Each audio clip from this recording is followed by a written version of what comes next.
So my name is Elaine Kolomitz, and I'm a board member in the Cochrane Public Library.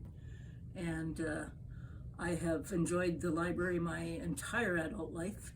And I think that the services offered to adults and children, are very helpful. And I really miss not being able to do activities like seed planting with the children and gardening with the kids.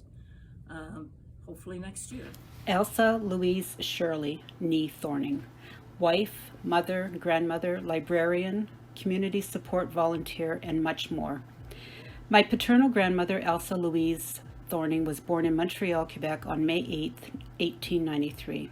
She was the daughter of Otto Thorning and Ella Louisa Nee Broad, who arrived in Cochrane in 1910.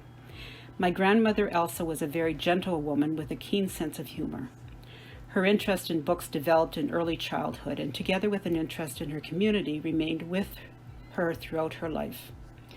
Reading from her obituary, my great-grandmother Ella Thorning was one of the most active citizens in the early years after arriving in Cochrane.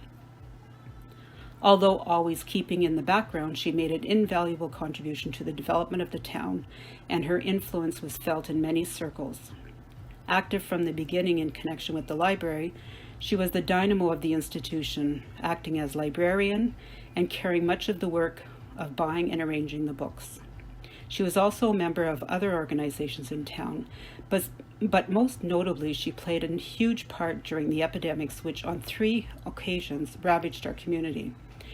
The first was the terrible flu epidemic in 1918 when the town took over the public school as an emergency hospital and the matron of the Lady Minto took charge.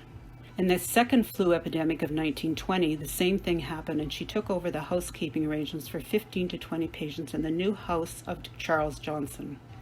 Finally, in the fever epidemic of 1923, an emergency hospital was established in the old Lakeview Hall with about 30 patients, the number building to 90 or 100, and Ella carried the housekeeping load until the peak was reached when she herself took the fever. Elsa followed her mother Ella's footsteps as one of Cochrane's most active library workers, serving as librarian, board member, and for many years as board chairperson. When the Library Association, founded in the town's early days, became a public library, she continued as a member of the board. As part of the opening ceremonies, she was presented with membership card number 1 and was granted a life membership of the new institution.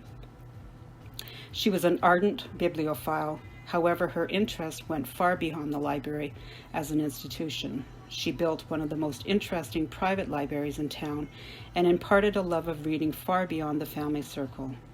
Before she met my grandfather Russell Edward Shirley, Elsa was married to John Talbot Schultz, who died in the First World War. Granny was on the street when someone simply handed her the telegram to advise her of her husband's death. Isn't that bizarre? Elsa's father, my great-grandfather Otto Thorning, was an importer-exporter living in Montreal with a summer place in Lachine when he lost everything in a market crash in or about 1892. The family moved to Rosemere, and Otto had a job as a lithographer, and from there moved to Abitibi near Cochrane. It was Otto Thorning who was the founder and editor of the Cochrane Northland Post. His daughter Elsa made early acquaintance with most of the operations of a pioneer printing and newspaper plant. Otto died in 1930, and his sons Carl and Otto Jr. ran the newspaper after his death. The printing office was eventually sold to Harold Wills. The paper is still published today, however under a different name, the Cochrane Times-Post. Elsa followed in her father's footsteps, seeking in many ways to strengthen the community to which she had come as a young woman. She kept a close interest in the work of the Ladies' Hospital Auxiliary, the Women's Institute, and the Cochrane unit of the Canadian Cancer Society, and was an interested supporter of the work of the Anglican Church parish. The children's portion of the library today is dedicated the Elsa Shirley Memorial Library for Boys and Girls, and you can still find her picture hanging in that section of the library. Elsa was also a mother of 6 children, one being my father, and grandmother to many. She led a very busy life. My grandmother continued active in connection with her community and family interests until her death on May 27, 1963, at the age of 70. She is buried at the Cochrane Civic Cemetery beside her husband, Russell. Elsa Louise Shirley. I am her proud granddaughter, Joan.